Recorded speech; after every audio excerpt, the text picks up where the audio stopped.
In an earlier reminiscence about Ardh Satya, that's a half-truth, a 1983 film by Govind Nihalani, I had conflated the grayness and moral ambiguity of the violent murder at the end of the film with the astonishing half-truths that we, as a nation, have encountered in the pandemic's oxygen tragedy, the illegal Pegasus surveillance, and the vaccination promise made to our citizens.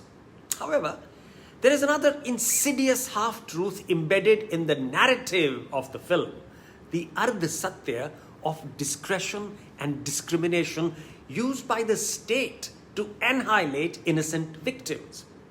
While an abusive use of the state's discretionary powers is well documented, for example, how civil rights activists are vindictively and tragically whimsically, they are incarcerated under sedition and anti-terrorism laws. What often escapes public censure is a similar violence of discretion and discrimination that's inflicted on economic actors. Very few people are either aware of or they muster the courage to protest the ill treatment of business entities, perhaps because it's almost intellectually fashionable to clobber all commercial activity as venal.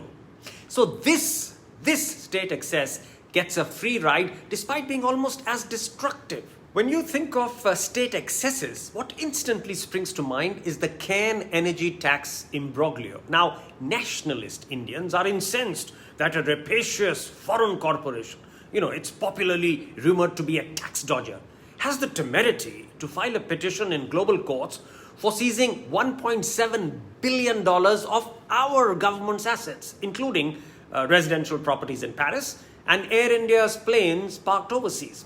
Now, an angry chorus of how dare they, this drowns out the half-truths of discrimination that may almost justify, yes, I say this at the risk of being trolled, almost justify the Indian government's indictment.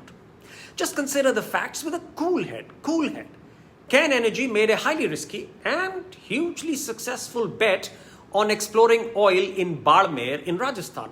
Now, India celebrated as Cairn's oil fields spewed hundreds of millions of barrels of black gold from the desert's bowels. Then, in 2006, Cairn restructured its business operations in India. At that stage, no adverse tax demand was raised on them. 5 years later, in 2011, Cairn sold its operations to Vedanta, but retained about 9% in the company. Even at this stage, the transaction was hunky-dory. Then, in 2012, the Congress-led government, stung by a heavy loss in the Vodafone tax case in Supreme Court, they authored a very soured, a very retributive law which allowed it to extract retrospective taxes going back half a century. It was a calamitous use of the state's discretionary and discriminatory powers, perhaps the most dangerous Ardh Satya on taxation propagated by any government in independent India. What followed was nothing short of legally sanctioned dacoity. A capital gains tax of 10,200 crores was slapped on Cairn Energy in 2015, 9 years after the restructuring event. Interest and penalty were added to fatten the demand. Next, the government seized Cairn's residual stake of nearly 9% in the Vedanta-acquired company and then forcibly selling those shares in 2018 and expropriating dividends and tax refunds amounting to over 2,700 crores, even as the matter was under adjudication. Naturally, Cairn Energy took the Indian government to international arbitration, where our Ardh Satya was ruthlessly exposed. Even the Indian government-appointed arbitrator ruled against us.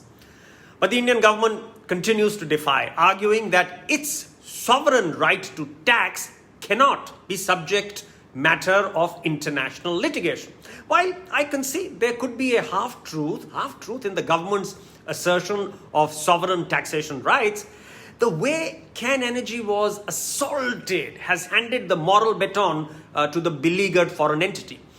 Now, the best the Indian government can hope for is a half victory, i.e., it should settle honorably with Cairn, but continue to assert the sovereign right to tax, but that should be done fairly and transparently. There is much back thumping since Flipkart, the Indian, is it Indian? Well, the Indian e-commerce giant has vaulted to a $37.6 billion valuation, with the company raising $3.6 billion in cash and SoftBank re-entering the capital table. Quicksilver nationalists are applauding. See, in less than 3 years, our homegrown e-commerce hero has created wealth of over $15 billion. Oh no, that's a bit of an Ardh Satya.